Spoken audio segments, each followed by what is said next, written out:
2025 na may temang Kalahok sa Nagbabagong Kalikasan. Sa isang buwang pagdiriwang na ito ay matutunghayan natin ang iba't ibang paraan ng pagpapahalaga at pangangalaga sa kalikasan sa larangan ng sining at gawaing pangkultural. Narito ang mga proyektong inihanda ng UPD-OICA at ng iba pang mga opisina, unit at organisasyong pang-mag-aaral ng UP Diliman. Mula sa UPD-OICA, seremonya ng pagbubukas ng UP Diliman Arts and Culture Festival 2025, 3 himigsikan at ang konsyerto ng Cuerdas Filipinas. Mga workshop tungkol sa kalikasan at mga sostenibleng kasanayan sa teatro mula sa Dulaang UP, Departamento ng Komunikasyong Pasalita at Sining Panteatro o DSCTA na pinamagatang Dulab Husayan, Mga Anak ng Unos o workshops on environment and sustainability component. Ang docu-series na bukas sa UP Bukas, Imagining UP Diliman's Eco-Critical Futures mula sa Departamento ng Broadcasting. Isang workshop tungkol sa personal archiving na pinamagatang Future-Proofing Stories, Climate Responsive Personal Archiving Workshop for Student Filmmakers and Film Scholars mula sa UP Institute ng Pelikula o UPFI. Ang 2025 National Conference of the Society for Strategic Education Studies, Enhancing Cultural and Arts Education with Critical Discourse on the Interface of Ecological Issues, Social Justice and Human Rights. Isang komperensya mula sa Departamento ng Edukasyong Pangmusika, UP Kolehiyo ng Musika. Talakayan sa Bulwagan, Sessions on Equity in Museums mula sa Bulwagan ng Dangal, University Heritage Museum. Anthropocene, isang interactive na exhibit mula sa Departamento ng Sining sa Estudyo, Kolehiyo ng Sining Bisual o CFA. Diskurso tungkol sa kultura ng Cordillera mula sa Pagawisan Tako Amin UP Diliman na pinamagatang Pagtatalakay Series, Navigating the Impact of Environmental Changes to Cordilleran Cultural Performances.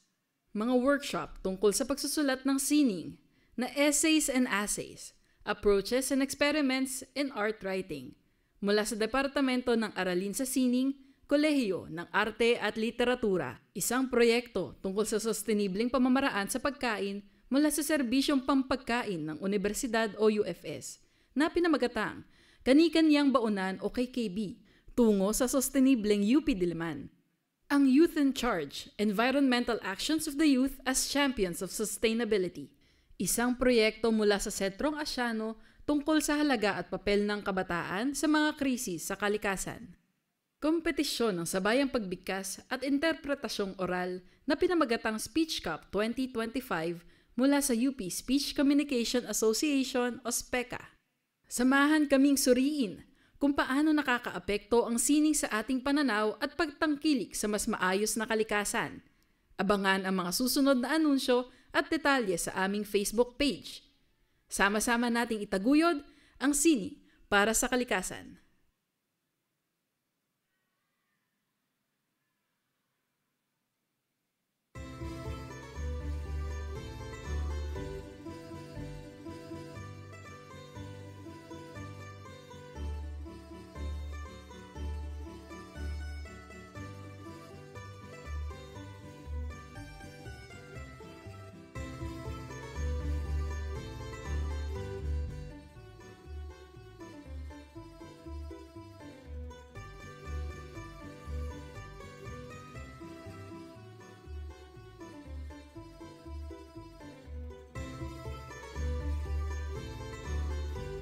Ang ating mga kamay ay may kakayahang humulma, hindi lamang ng mga likhang sining, kundi pati na rin ng kapalaran ng ating kalikasan. Mahalaga kung gayon na gamitin ang ating mga kamay sa pagtugon sa mga hamon, sa kapaligiran at mundong ating tahanan. May sining sa pagbabalik at sa pagpapabuti ng kalagayan ng ating buhay at ng kapaligiran. Ngayong UP Diliman Arts and Culture Festival, ating patunayan na tayo'y kalahok sa nagbabagong kalikasan.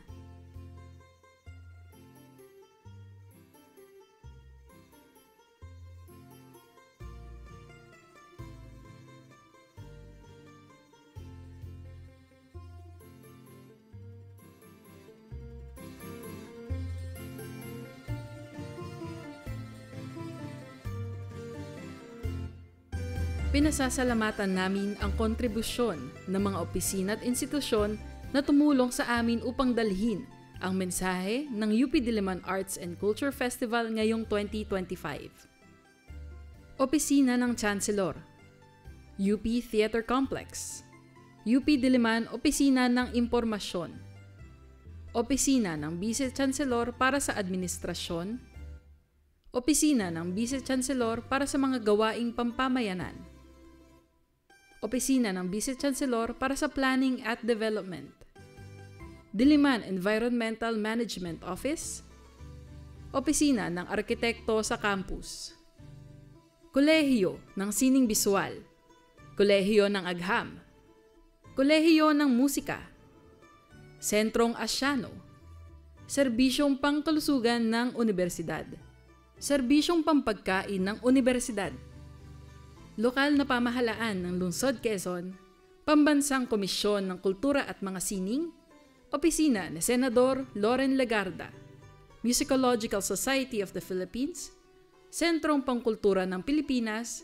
at ng UP Alumni Association.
Nais po naming bigyang pugay ang pagdalo ng pambansang alagad ng sining sa literatura, Dr. Virgilio Almario.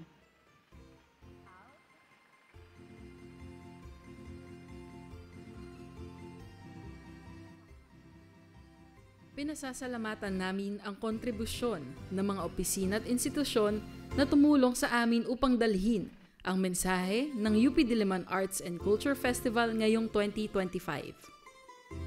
Opisina ng Chancellor, UP Theater Complex, UP Diliman Opisina ng Impormasyon, Opisina ng Vice Chancellor para sa Administrasyon, Opisina ng Vice Chancellor para sa mga gawaing pampamayanan, Opisina ng Vice Chancellor para sa Planning at Development, Diliman Environmental Management Office, Opisina ng Arkitekto sa Campus, Kolehiyo ng Sining Bisual, Kolehiyo ng Agham, Kolehiyo ng Musika, Sentrong Asyano, Serbisyong Pangkalusugan ng Universidad, Serbisyong Pampagkain ng Universidad, Lokal na Pamahalaan ng Lungsod Quezon, Pambansang Komisyon ng Kultura at Mga Sining, Opisina ni Senador Loren Legarda, Musicological Society of the Philippines, Sentrong Pangkultura ng Pilipinas at ng UP Alumni Association.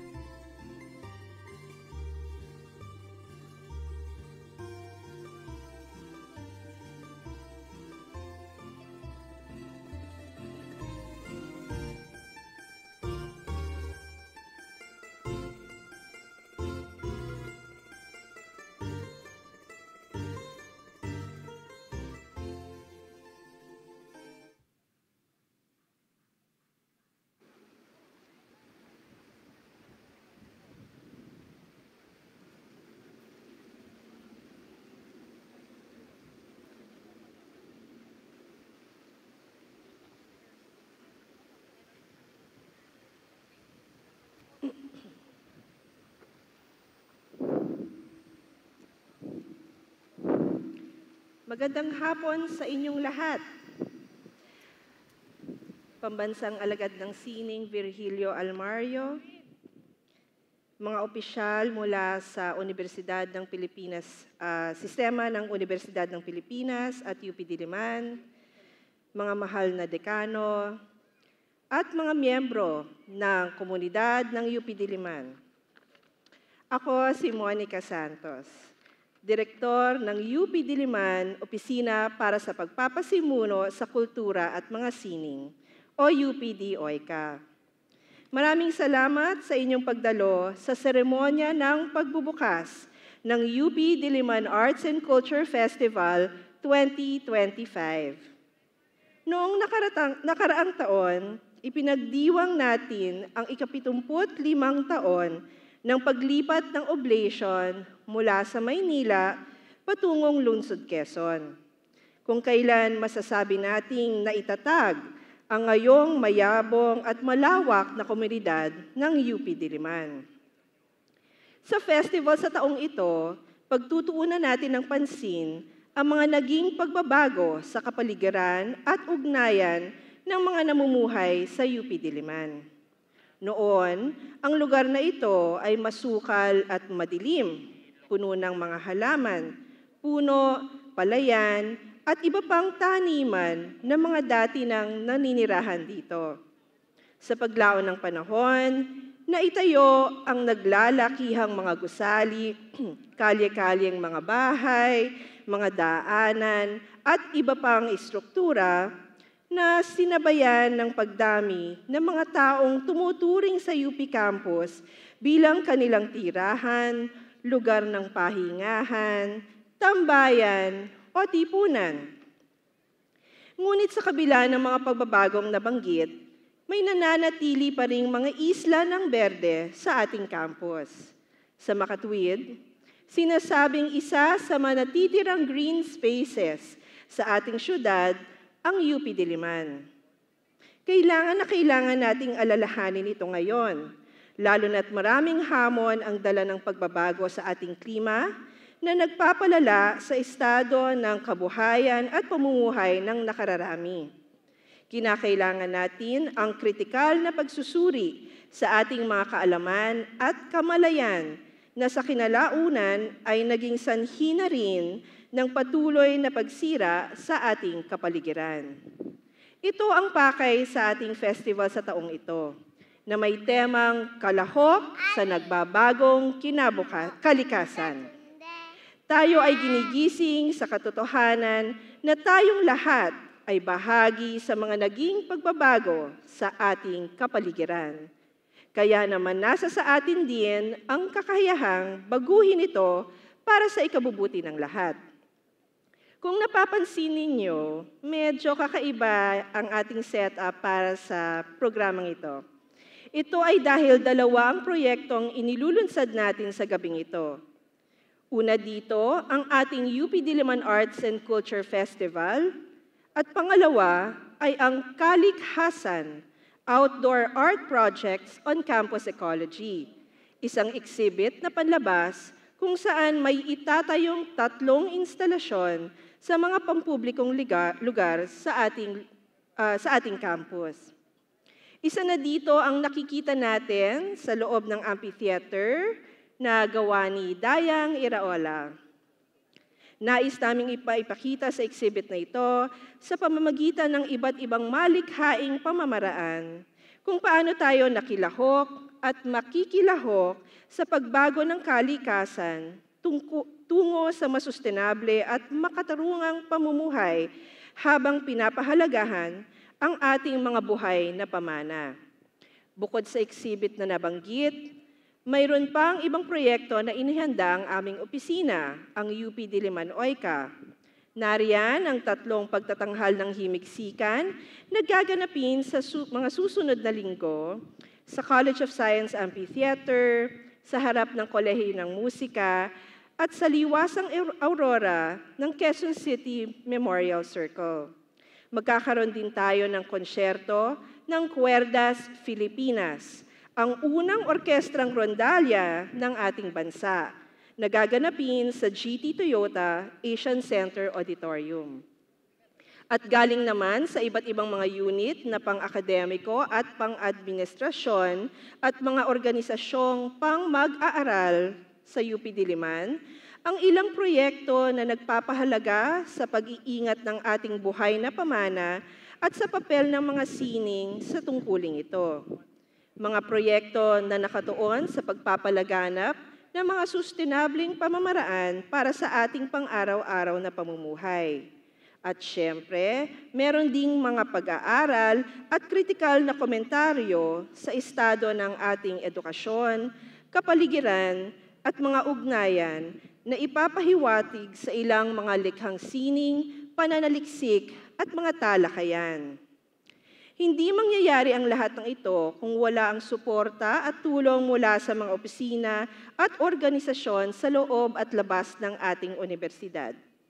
Kasama dito ang UP Diliman Opisina ng Chancellor, ang UP Theater Complex, ang Opisina ng Impormasyon ng Diliman, ang Opisina ng Vice-Chancellor para sa Administrasyon, ang Opisina ng Vice-Chancellor para sa Gawaing Pampamayanan, ang Diliman Environmental Management Office, Opisina ng Arkitekto sa Campus, Opisina ng Vice-Chancellor para sa Pagpaplano at Pagpapaunlad, ang Kolehiyo ng Sining Biswal, Kolehiyo ng Agham, Kolehiyo ng Musika, Sentrong Asyano at Serbisyong Pangkalusugan ng Universidad. At kasama rin natin ang lokal na pamahalaan ng Lungsod Quezon, ang Pambansang Komisyon para sa Kultura at Mga Sining, ang opisina ni Senator Loren Legarda, ang Musicological Society of the Philippines, at ang Sentrong Pangkultura ng Pilipinas. Sana ay magkita-kita tayo sa mga aktibidad at mga programang nakapaloob sa UP Diliman Arts and Culture Festival 2025. Inaasahan ko ang inyong aktibong pakikibahagi sa mga ito. Maraming salamat at mabuhay ang Universidad ng Pilipinas sa Diliman.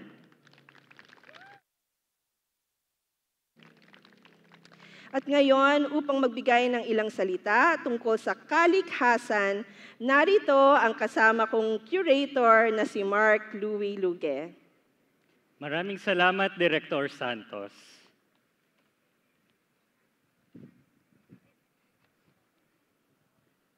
Tulad ng nabanggit ni Director Santos, ang tema ng ating selebrasyon para sa UP Diliman Arts and Culture Festival 2025 ay pumapatungkol sa kritikal na pagninilay sa ideya ng ating pakikilahok sa nagbabagong kalikasan.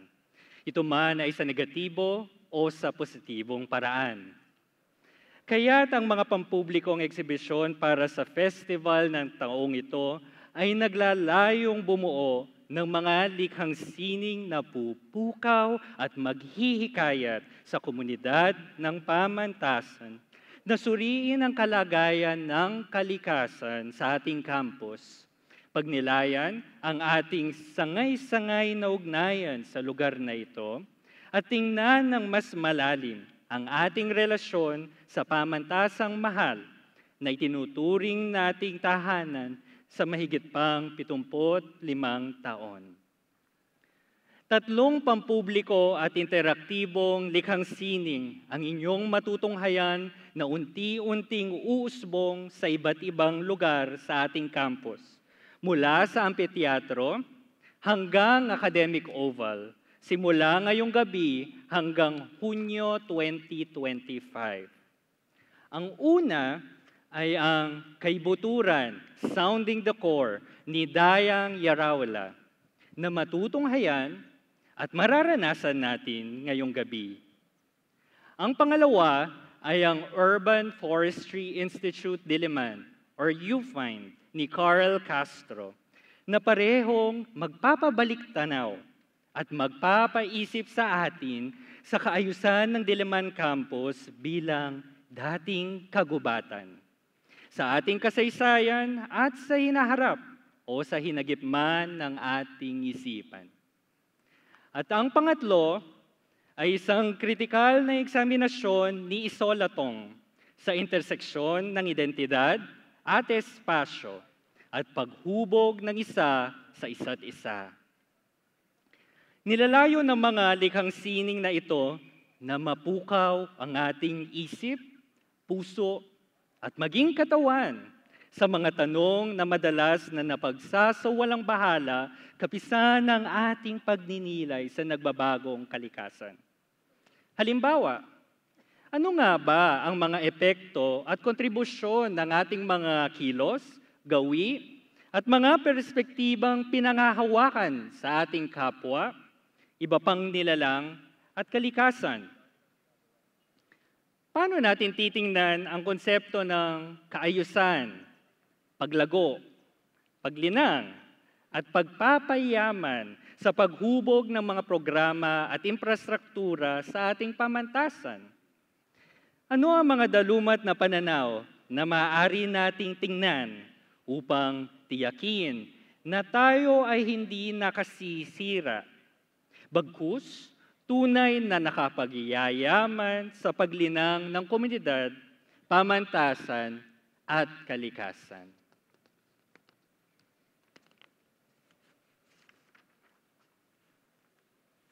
Siyempre, sisimulan natin ang mga kritikal na pagninilay ito ngayong gabi mismo sa seremonya ng pagbubukas ng UPD Arts and Culture Festival 2025.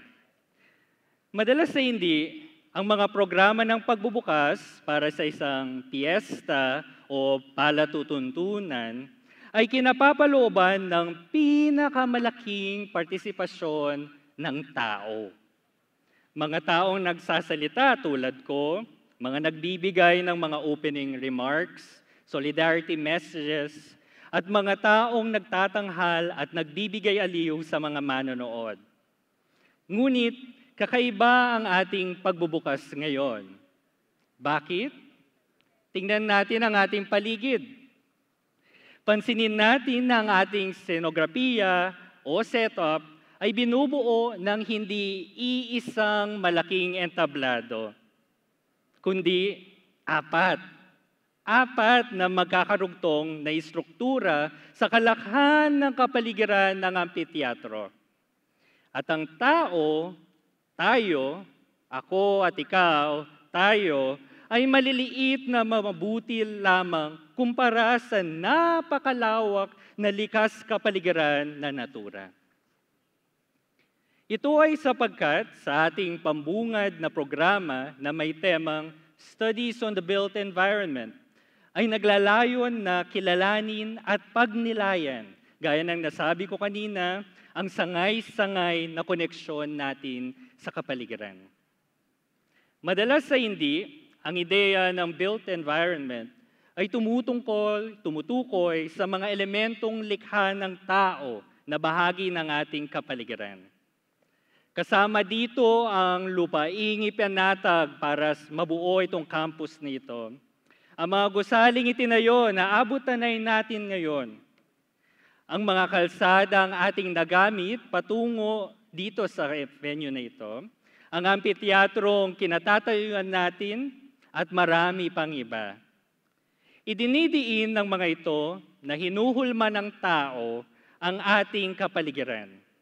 Na siya ring espasyo kung saan tayo nag-aaral, nagtatrabaho, nananahan, at nakikipag-ugnayan sa pang-araw-araw. Ngunit, sa pamamagitan ng ating experiential and immersive na pambungad na seremonya, tayo mismong mga manonood ay iikot sa inilatag na senografiya sa kolaborasyon ng natural na kaayusan ng kalikasan dito sa ampitheatro. Ang init o lamig ng hangin, ang natural na liwanag mula sa araw, ang ganda ng kalangitan, ang awit ng mga ibon at dahon ng ating mga naglalakihang puno, ang amplikasyon at alingaungaw ng Quezon Hall, at ang tahimik na awit ng mga ceramic chimes sa inyong harapan. Ang matutunghayan at sana ay mapukay sa ating lahat. Ngayong hapon sa ating experiential at immersive opening ay ang aktibasyon ng ating mga imahinasyon, kritikal na refleksyon, at pandamdam o somatic interactions sa ating kapaligiran. Simulan natin sa loob. Panloob, kalooban, kaibuturan. Nakabatay sa konsepto ng pagkataong Pilipino ni Profesor Prospero Covar, ang likhang sining ni Dayang Iraola na nakikita nyo ngayon sa inyong harapan.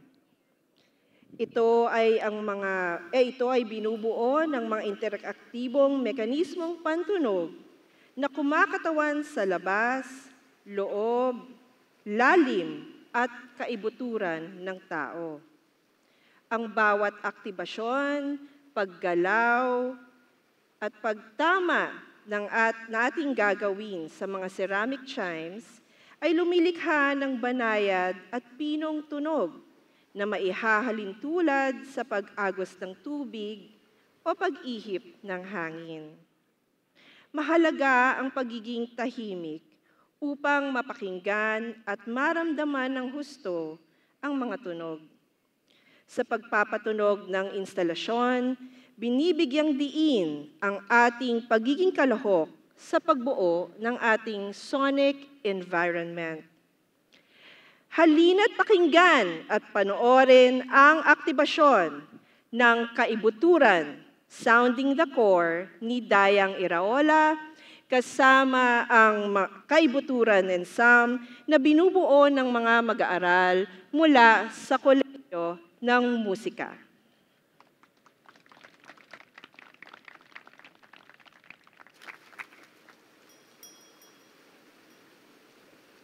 Ang tao ay parang banga na may labas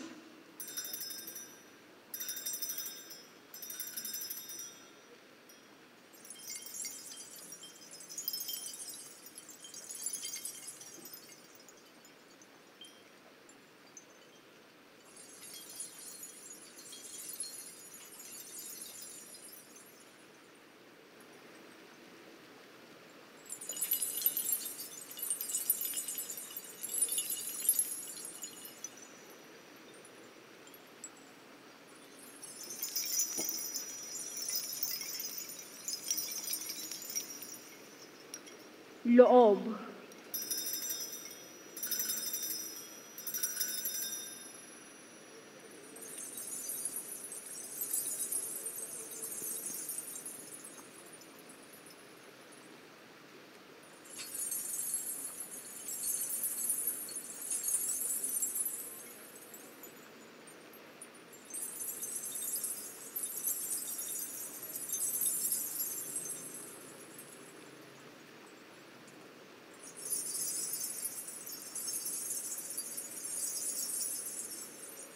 At lalim.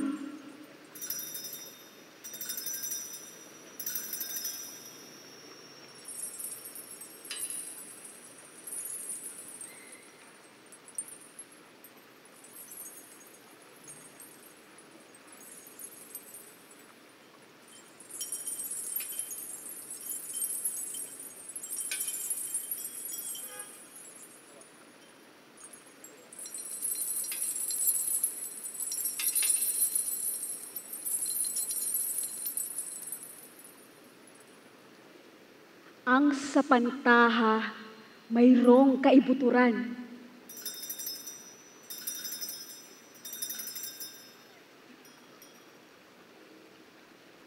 Ang tao ay bahagi ng kalikasan.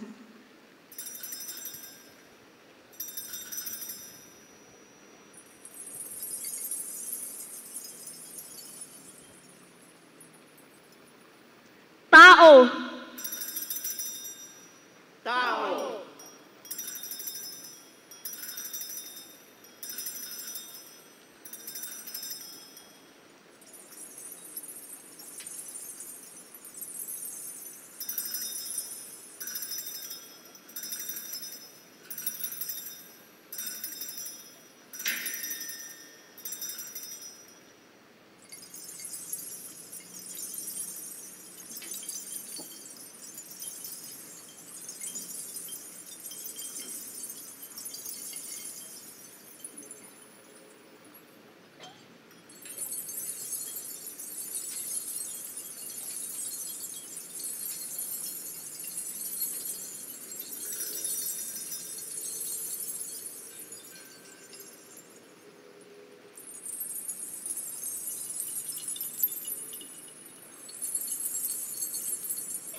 Apat na 47,127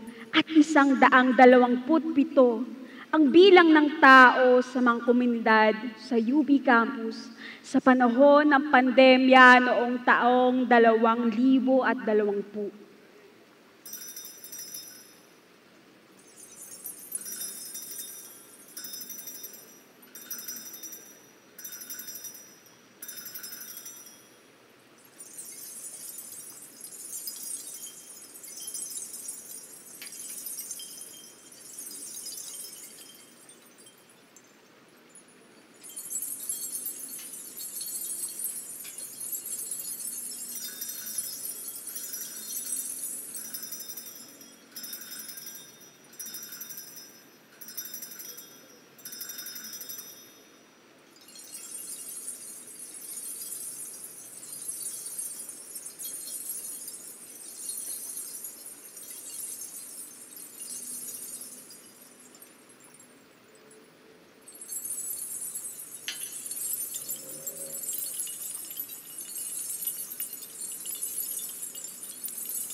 1,578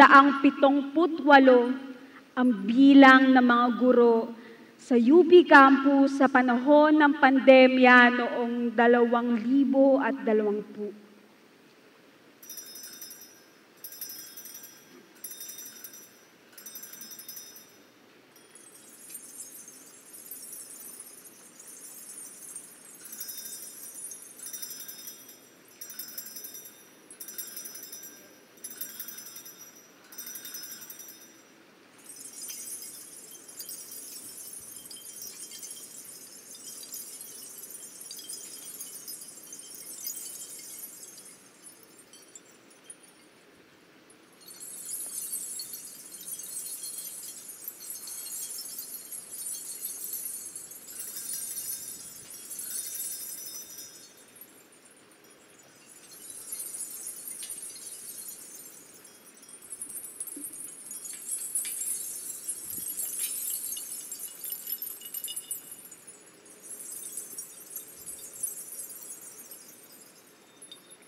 Apat na 462 ang bilang ng mga kawani sa UP Campus sa panahon ng pandemya noong 2020.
$22,654 ang bilang ng mga estudyante sa UP Campus sa panahon ng pandemya noong taong 2020. Bahagi, hindi may-ari. Ang tao ay bahagi ng kalikasan.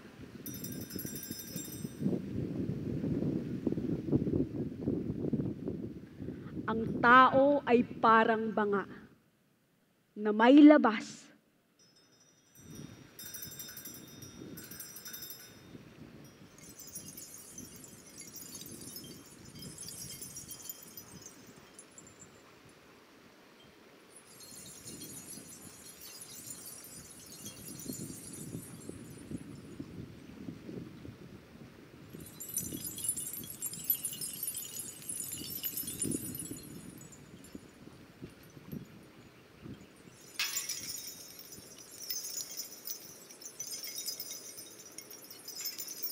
Loob.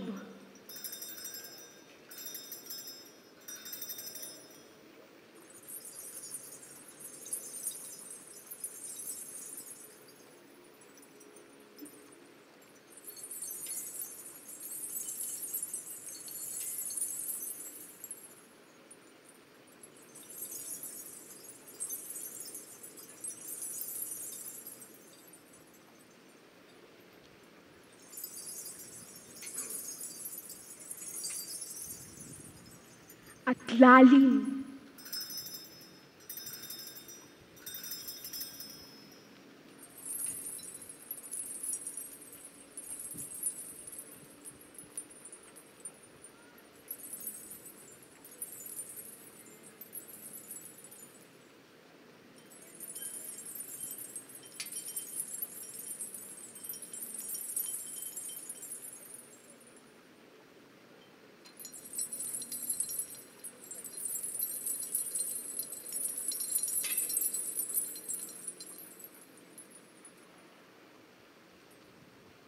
Ang sapantaha mayroong kaibuturan. Kaibuturan.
Mula sa tahimik, maliliit at mga pilaylay na tunog, dumako tayo sa laro at landian.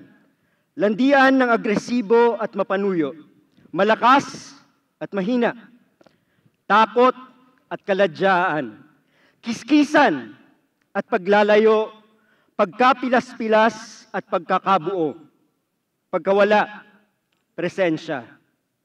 Sa mga puwersang ito, humahanap ng sandigan ang likhang sining ni Carl Castro na pinamagatang Urban Forestry Institute Diliman o UFIND, isang alternative learning space na humahamon sa mga kinasanayang ideya ng classroom at pamamaraan ng pagkatuto.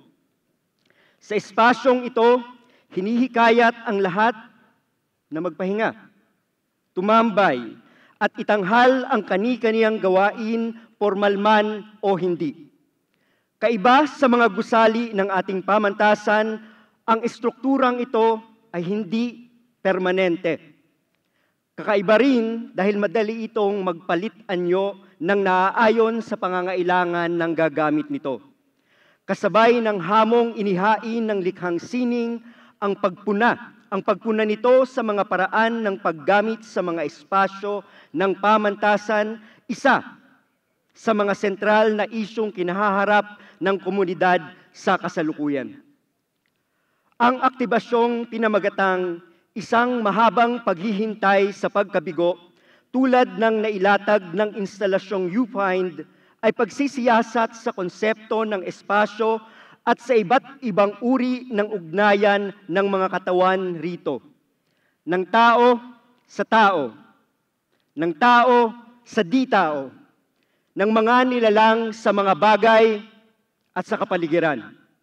Ang mga ugnayang ito ay kinatatangian ng damayan, bukluran, kiskisan, pingkian, at tunggalian ng pananahan sa isang pinagsasaluhang espasyo. Kayo, tayo, ano ang ating ugnayan sa kalikasan? Halina at ating tunghayan.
Maraming salamat UP Dance Company sa isang collaborative performance activation ng instalasyong UFINE.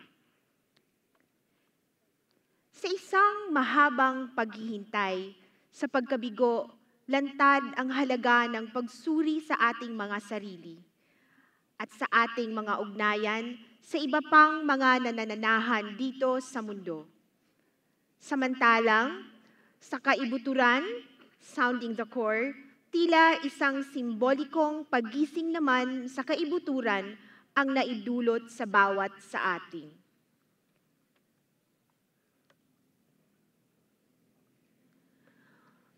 Ngunit, sa parehong pagtatanghal, pinapaigting ang kolektibong epekto at apekto natin sa kapaligiran na nagbubunso din ng hamon para sa kolektibong kamalayan at pagkilos upang mapangalagaan ang ating kapaligiran sa loob man ng campus o sa labas.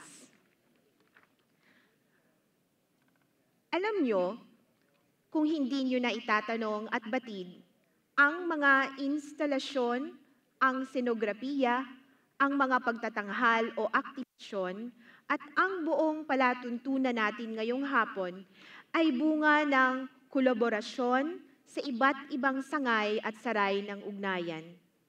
Kolaborasyon sa kapwa-artista, sa kapaligiran, sa pag-inog ng araw, at pagcast ng shadow ng mga gusali sa amphitheater, ang simoy ng hangin sa hapong ito, at sa mga tunog na nasa ating paligid ang ating buong programa. Mga kolaborasyong hindi lamang nagpapaisip sa atin ng iba't ibang forma at plataforma ng ugnayan, ngunit ng aktibong kolaborasyon at paghubog ng kolektibong kamalayan at pagkilos para sa nagbabagong kalikasan. Gusto kong banggitin muli ang mga tao, personalidad na naghubog sa buong programa na ito. Ang OICA sa pamumuno ni Profesora Monica Santos, si Mark Louis Luge, ang curator ng exhibit, si Dr. Daya Iraola para sa obrang Sa Kaibuturan, Sounding the Core, si Carl Castro para sa YouFound, at ang mga bumubuo ng creative team nitong pagbubukas na programa, ang senografiya ni Carlo Pagunaling, sa naratibo ng YouFind, si Rex Nepomuceno, at disenyo ng galaw, si Dingdong Selga. And last but not the least, ang may gawa ng buong konsepto at direksyon nitong pagbubukas na programa, si Dr. Rosel Pineda.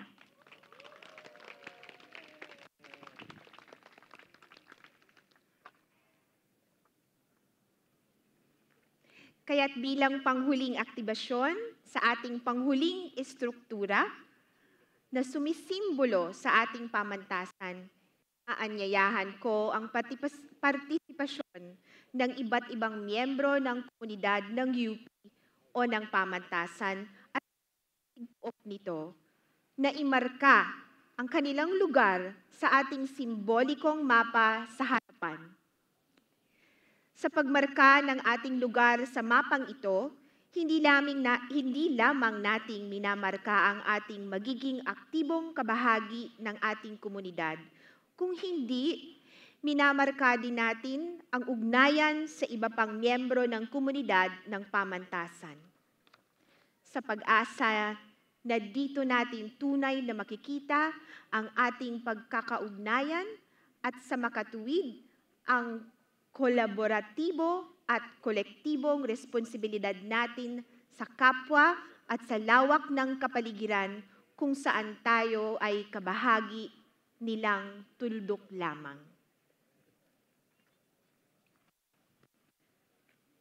Ang pagsabit ng mga simbolong ito sa kalakhang mapa ng ating pamantasan ay simbolo ng ating pagmamahal at buhay. Si Attorney Angelo Jimenez, Presidente ng Universidad ng Pilipinas, ang magsasabit ng simbolo ng ikot chip.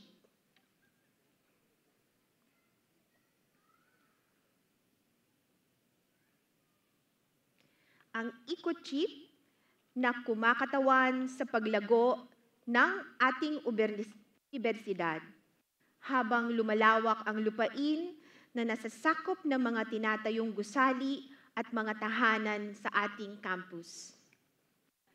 Tinutumbasan ito ng mga daanan ng mga sasakyan, mga taong naninirahan sa loob at labas ng campus, at ng iba pang mga nilalang.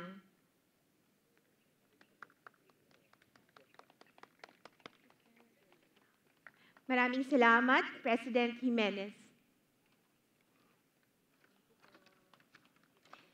Isasabit ni Binibining Maria Teresa Tirona, City Relations Officer mula sa opisina ng Alkalde ng Lungsod, Quezon, ang simbolo ng Quezon Memorial Shrine.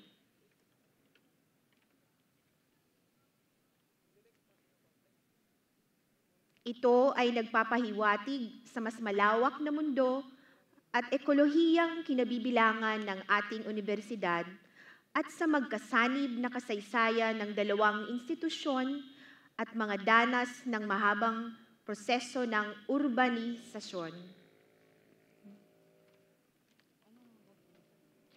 Hindi maitatanggi ang naging kontribusyon ng ating mga simbahan sa loob ng campus sa pagbuo ng komunidad at pagpapabuti sa kalagayan ng mga residente ng mga taga-UP Diliman. Sinasabit ni Reverend Calum Tabada,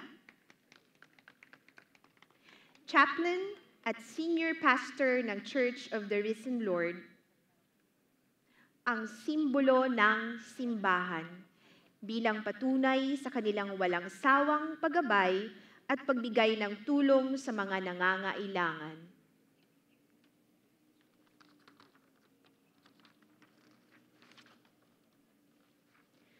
Sa paglao ng panahon, naitatag ng Barangay UP Campus, sinasabit ni Jewel Peter Cabrera, kagawad ng UP Campus at kinatawan ni Barangay Captain Lawrence Mapala, ang simbolo ng flashlight at pito na sumasalamin sa kalagahan ng mga tanod sa ating universidad.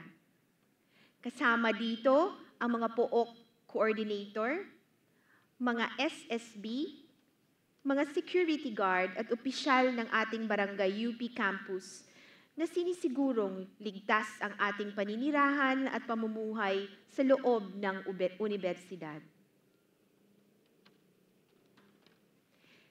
Si Jen Camontoy ay isang kawani ng universidad at matagal nang residente ng UP Campus. Ang sinasabit niyang simbolo ng bahay ay sumasalamin sa mga matagal nang residente sa UP Diliman.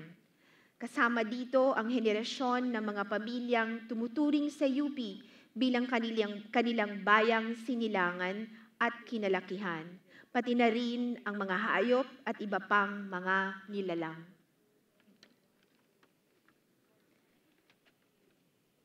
Isasabit ni Nari Fernandez, Presidente ng Samahang Manininda sa UP Campus,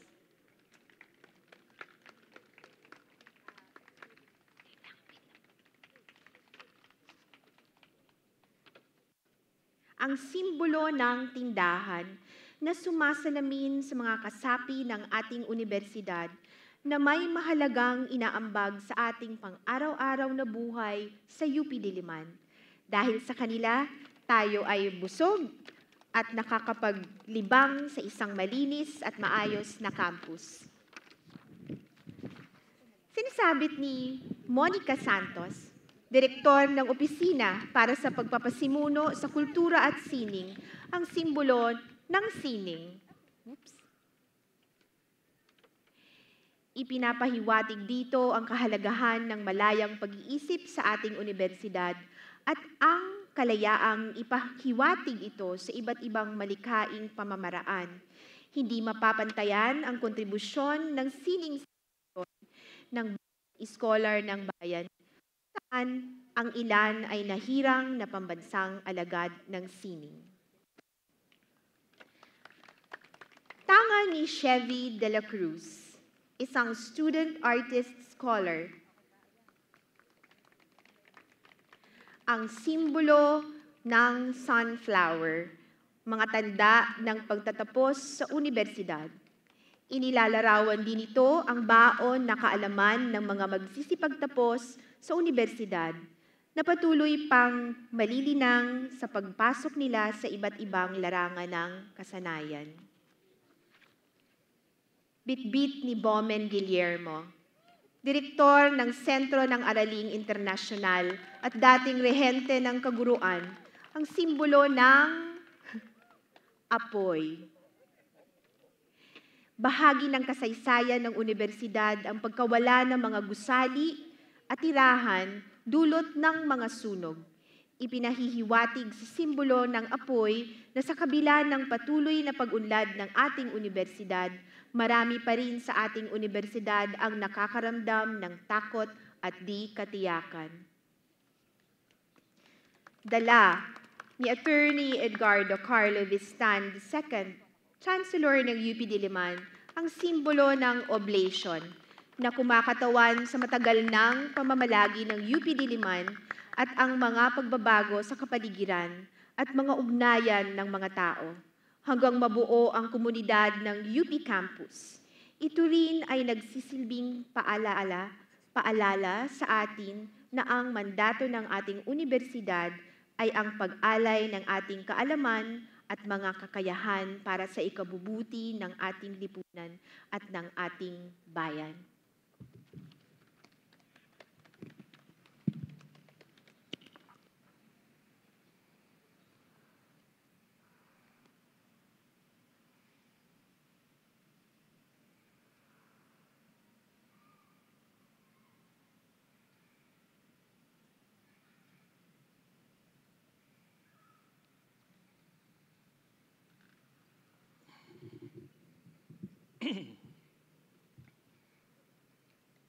Ngayong gabi, natunghayan natin ang isang kakaibang pagtatanghal kung saan ipinaunawa sa atin ang epekto ng pamumuhay ng tao sa ating kalikasan. Iba-iba ang anyo ng kalikasan. Hindi lang ito kinabibilangan ng mga madalas nating nakikitang mga hayop at halaman sa ating kapaligiran. Bahagi ng kalikasan ang mga tunog at huni na dinadala ng hangin, pati na rin ang ating kalangitan. At tulad ng sinasabi sa tema ng UP Diliman Arts and Culture Festival 2025 na kalahok sa nagbabagong kalikasan, hindi natin maitatanggi na ang bawat hakbang, galaw at likha ng tao ay nagdudulot ng pagbabago sa anyo at ayos ng kapaligiran. Ganito ang ating kapangyarihan. Kaya dapat nating isiping mabuti kung paano tayo maaring maging puwersa ng pagbabago na magtataguyod ng sustainable at pantay na pamumuhay para sa lahat. Bilang pangunahing institusyong pang-akademiko ng bansa, nasa sa atin ang pagkilala sa kahalagahan ng pinagsanib na kaalaman at kakayahan mula sa larangan ng sining at agham, pati na rin ang mga kaalamang laganap sa mga lokal na komunidad na maaring maging sandigan ng makabagong kamalayan at kasanayan para sa ating lipunan. Ipapamalas sa iba't ibang kaganapan at aktibidad ng UP Diliman Arts and Culture Festival 2025 kung paano natin maaaring matagumpayan ang mga hamon na ito tungo sa maginhawa at mapagkalingang kinabukasan para sa mga miyembro ng ating unibersidad at ng buong sangkatauhan. Isa pong maganda at mapayapang gabi sa inyong lahat.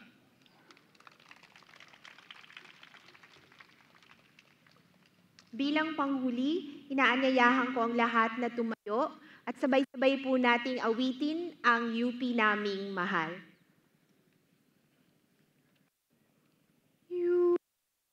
UP namin mahal, pamantasa hirap. Ang tinig namin, sana'y inyong dinggin.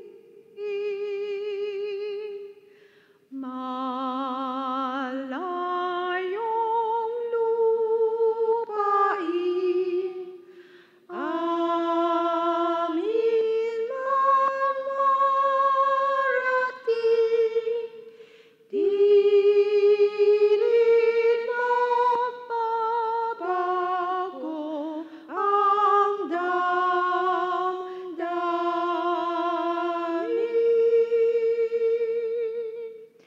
Di rin magbabago ang damdamin.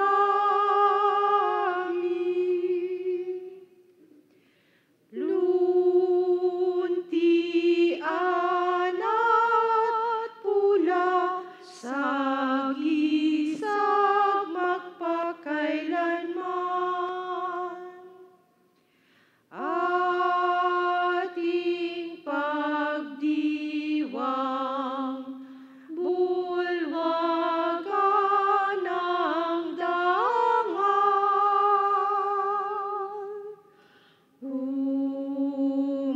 Humayot itanghal, giting at tapang, mabuhay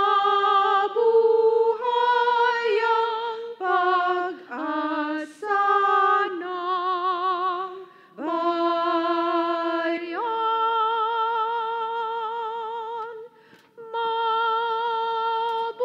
Mabuhay ang pag-asa ng bayan.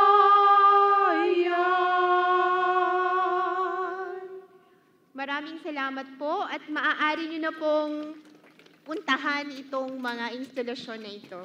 Maraming salamat.